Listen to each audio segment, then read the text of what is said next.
ಒಂದು ಸಂಘಟಿತ ಹೋರಾಟ ಆಗಿತ್ತು.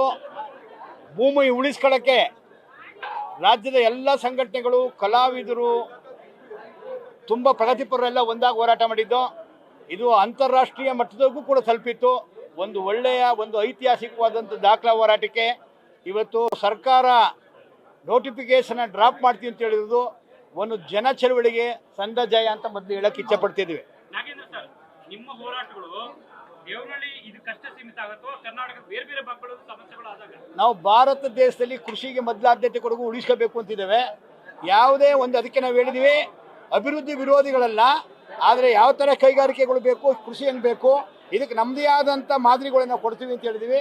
ಕೃಷಿ ಭೂಮಿಯನ್ನು ಪ್ರೊಟೆಕ್ಟ್ ಮಾಡಿ 2013 ಕಾಯ್ದೆಯಲ್ಲಿ UPA ಗೌರ್ಮೆಂಟ್ ತಂದಿರೋಂಥ 2013 ಕಾಯ್ದೆಯಲ್ಲಿ ಫಲವತ್ತಾದ ಭೂಮಿಯನ್ನು ಸ್ವಾಧೀನಪಡಿಸ್ಕೊಳ್ಬಾರ್ದು, ನೀರಾವರಿ ಬಂದು ಸಾಗಿಸ್ಕೋಬಾರ್ದು, 80% ಹೆಚ್ಚು ರೈತರ ಒಪ್ಪಿಗೆಯಲ್ಲಿ ತಗೋಬಾರ್ದು ಅನ್ನೋಂತಿದೆ.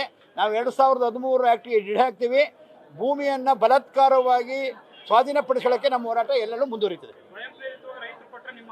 ಸ್ವಯಂ ಪ್ರೇರಿತ ಅಂದರೆ ಹಲವಾರು ಕಾರಣಕ್ಕಾಗಿರ್ತದೆ. ಅಂತ ರೈತರಿಗೂ ಕೂಡ ಜಾಗೃತಿ ಮೂಡಿಸುವಂಥದ್ದು, ಭೂಮಿ ಉಳಿಸ್ಕೊಳ್ಳಿ ಅನ್ನೋದು ನಮ್ಮ ಚಳವಳಿಯ ಒಂದು ಭಾಗ. ಚಳವಳಿಯಿಂದ ಇಲ್ಲ, ಇಲ್ಲಿ ಜನ ಚಳವಳಿಗಳು ಇವತ್ತು ಒಂದು ಪರಂಪರೆ ಏನಾಗಿದ್ದಾವೆ. ಇದರಲ್ಲಿ ದೇವನೂರು ಮಾದಯ್ಯ ಅಂತವರು, ಹಿರೇಮಠರು ಅಂತವರು, ಮತ್ತು ಯಾದವ್ ಅಂತವರು, ಯಾದವ್ ಅಂತವರು, ಪ್ರಕಾಶ್ ರಾಜ್ ಅಂತವರು, ಇಂಥವು ಸಾವಿರಾರು ಮನಸ್ಸುಗಳು ಅವ್ರ ಹಿನ್ನೆಲೆ ಇರೋರು ಆಗಿದ್ದಾವೆ. ಇದರಿಂದ ಯಾವ ರಿಯಲ್ ಎಸ್ಟೇಟ್ಗಳು ಇಲ್ಲ. ಅದು ರೈತರ ಹೋರಾಟ, 13 ಹಳ್ಳಿಯ ಹೋರಾಟ, ನಿರಂತರ ಹೋರಾಟಕ್ಕೆ ಅವ್ರ ಭೂಮಿ ಉಳಿಸ್ಕೊಳ್ತೀವಿ ಅಂತ ಹೇಳೋಕ್ಕೆ, ವಿಶೇಷವಾಗಿ ಮಹಿಳೆಯರ ಹೋರಾಟಕ್ಕೆ ಸಂದಂತ ಜಯ. ಅವ್ರ ಹೋರಾಟಕ್ಕೆ ಇಡೀ ನಾವು ಚಳವಳಿಗಳು ಬೆಂಬಲ ಆಗಿದೆ. ಇಲ್ಲಿ ಯಾವುದೇ ಮಾಫಿಯಾಗಳು ನಮ್ಮ ಹತ್ರ ಹತ್ರಕ್ಕೂ ಸುಲಭ ಮಾಡ್ತಾ ಇದೀವಿ. ಇಲ್ಲ ಈಗ ಅವರು ಎಲ್ಲ ಕಡೆ ಇಡೀ ಕರ್ನಾಟಕ 541 ಸಂಘಟನೆಗಳು ಸಂಯುಕ್ತ ಕಿಸಾನ್ ಮೋರ್ಚಾ ಇದೆ. ಅದು ಈ ಭೂಸ್ವಾಧೀನ, ಅಕ್ರಮ ಭೂಸ್ವಾಧೀನಕ್ಕೆ ವಿರೋಧವಾಗಿದೆ. ಮತ್ತು 2013 ಕಾಯ್ದೆಗೆ ತಿದ್ದುಪಡಿ ತಂದಕ್ಕೂ ನಾವು ಕೇಂದ್ರ ಸರ್ಕಾರ ಇದನ್ನು ಹೋರಾಟ ಮಾಡಿದ್ದೀವಿ. ಎಲ್ಲ ರಾಜ್ಯದಗಳು ಇಷ್ಟೇ ಸ್ಟ್ರೆಂತಿನ ಹೋರಾಟ ಇದ್ದಾವೆ. ಈ ಕೆಲವು ಭೂಮಿ ಕೊಡ್ತೀವಿ ಮುಂದೆ ಅಸಹಾಯಕ ಮಾಡ್ತಿದ್ದಾರೆ. ಇದ್ರಲ್ಲಿ ಭೂಮಿ ಕೊಡ್ತೀವಿ ಮುಂದೆ ಬರುವಂಥದ್ರಲ್ಲಿ ರಿಯಲ್ ಎಸ್ಟೇಟ್ ಪಾತ್ರ ಇದೆಯೇ ಹೊರತು ನಿಜವಾದ ರೈತರ ಮನಸ್ಥಿತಿ ಅಲ್ಲ.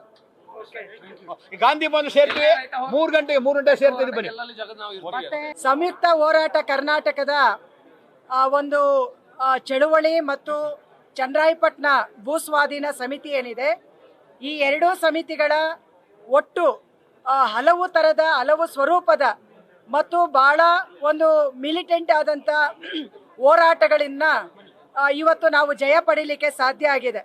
ಸೊ ಹಾಗಾಗಿ ಇದರ ಮೊದಲ ಒಂದು ಧನ್ಯವಾದವನ್ನು, ಒಂದನೇದು ಭೂಸ್ವಾಧೀನ ರೈತರಿಗೆ, ಏನು 3 ವರ್ಷಗಳಿಂದ ಸತತವಾಗಿ ರೈತರು ತಮ್ಮ ಬೆಳೆಗಳನ್ನು ಬಿಟ್ಟು, ತಮ್ಮ ಆದಾಯವನ್ನು ಬಿಟ್ಟು ಈ ಭೂಮಿಯನ್ನು ಮಕ್ಕಳಂತೆ ಪ್ರೀತಿಸುವ ಮತ್ತು ಭೂಮಿಯಿಂದನೇ ಒಂದು ಸ್ವಾವಲಂಬಿ ಬದುಕನ್ನು ಕಟ್ಟಿಕೊಂಡಂಥ ರೈತರಿದ್ದಾರಲ್ಲ, ಅವರ ಒಂದು ಚಳವಳಿ ಬಹುಶಃ ಇಡೀ ಕರ್ನಾಟಕ ರಾಜ್ಯಕ್ಕೆ ಒಂದು ಮಾದರಿ ಅನ್ನುವಂಥದ್ದನ್ನು ನಾವು ಸಂಯುಕ್ತ ಹೋರಾಟ ಕರ್ನಾಟಕದಿಂದ ಅದನ್ನು ಘೋಷಣೆ ಮಾಡ್ತಾ ಇದ್ದೀವಿ. ಮತ್ತು ಈ ಎರಡೂ ಹೋರಾಟಗಳ ಸಮ್ಮಿಲನ, ಈ ಹೋರಾಟದ ಒಟ್ಟಿಗೆ ಕರ್ನಾಟಕದ ಪ್ರಜ್ಞಾವಂತ ಜನತೆ ಮತ್ತು ಕರ್ನಾಟಕದ ಎಲ್ಲ ಕಾರ್ಮಿಕ ಸಂಘಟನೆಗಳು, ದಲಿತ ಪರ ಸಂಘಟನೆಗಳು, ರೈತ ಪರ ಸಂಘಟನೆಗಳು, ಮಹಿಳಾ ಸಂಘಟನೆಗಳು, ಸಾಹಿತಿಗಳು, ಕಲಾವಿದರು, ಸಿನಿಮಾ ನಟರು ಎಲ್ಲರೂ ಕೂಡ ಸೇರಿದಂಥ ಒಂದು ಅಪರೂಪದ ಒಂದು ಚಳುವಳಿ ಅಂತಲೇ ಇದನ್ನು ಹೇಳ್ಬೋದು.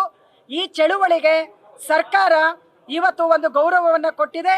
ನಮಗೆ ನಂಬಿಕೆ ಇತ್ತು, ಮಾನ್ಯ ಮುಖ್ಯಮಂತ್ರಿಗಳು ಸಿದ್ದರಾಮಯ್ಯ ಅವರು ಏನು ಒಂದು ಪ್ರಗತಿಪರವಾದಂಥ ಮುಖವಾಡವಲ್ಲ, ಅದು ನಿಜವಾದಂಥ ಒಂದು ರೈತ ಪರವಾದಂಥ ಮುಖ ಅನ್ನುವಂಥದ್ದನ್ನು ಇವತ್ತು ಅಂತಿಮವಾಗಿ ಫೈನಲ್ ನೋಟಿಫಿಕೇಶನ್ ಆಗಿರೋದನ್ನು ಇವತ್ತು ಅವರು ರದ್ದು ಮಾಡಿದ್ದಾರೆ ಅಂತ ಹೇಳಿದ್ರೆ, ಸೊ ಅದು ನಿಜವಾದಂಥ ಒಂದು ರೈತ ಪರವಾದಂಥ ಧೋರಣೆ ಅನ್ನುವಂಥದ್ದನ್ನು ನಾವು ಭಾವಿಸ್ತಾ ಇದ್ದೀವಿ.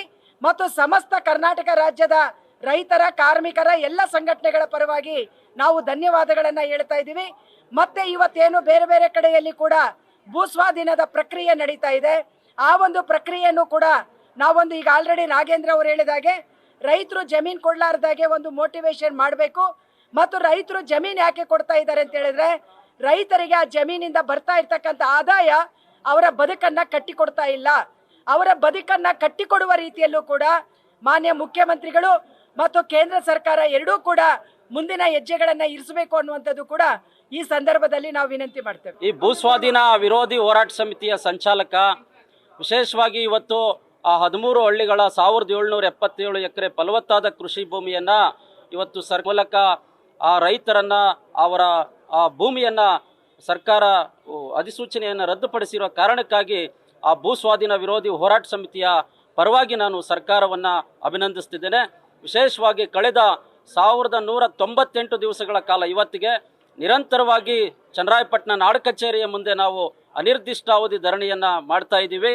ಅನೇಕ ರೀತಿಯ ಹೋರಾಟಗಳನ್ನು ಮಾಡಿ ರಾಜ್ಯ ಸರ್ಕಾರದ ಗಮನವನ್ನು ಸೆಳೆದು ಇವತ್ತು ನಮ್ಮ ಎಲ್ಲ ವಿಶೇಷವಾಗಿ ರೈತ ಸಂಘಟನೆಯ ನಮ್ಮ ಎಲ್ಲ ಮುಖಂಡರುಗಳು, ದಲಿತ ಸಂಘಟನೆಗಳ ನಮ್ಮ ಎಲ್ಲ ಮುಖಂಡರುಗಳು, ಕಾರ್ಮಿಕ ಸಂಘಟನೆಯ ನಮ್ಮ ಎಲ್ಲ ಮುಖಂಡರುಗಳು, ಮಹಿಳೆಯರು, ವಿದ್ಯಾರ್ಥಿಗಳು, ಯುವಜನರು, ಈ ಸಾಮಾಜಿಕ ವಲಯದ ಎಲ್ಲ ಜನವರ್ಗಗಳು ಈ ಹೋರಾಟವನ್ನು ಬೆಂಬಲಿಸಿದ್ದಾರೆ ಮತ್ತು ಮಾಧ್ಯಮಗಳು ವಿಶೇಷವಾಗಿ ಈ ಹೋರಾಟಕ್ಕೆ ಹೆಚ್ಚು ಪ್ರೋತ್ಸಾಹವನ್ನು ಕೊಟ್ಟಿದ್ದಾರೆ.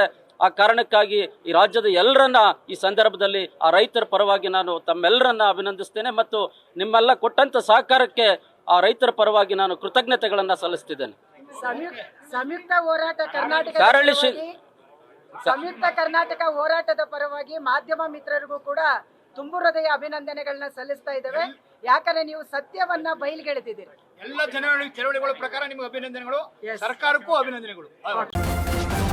ನ್ಯೂಸ್ ಫಸ್ಟ್ ನಿರ್ಭೀತಿಯಿಂದ ನಿಮ್ಮ ಪರವಾಗಿ.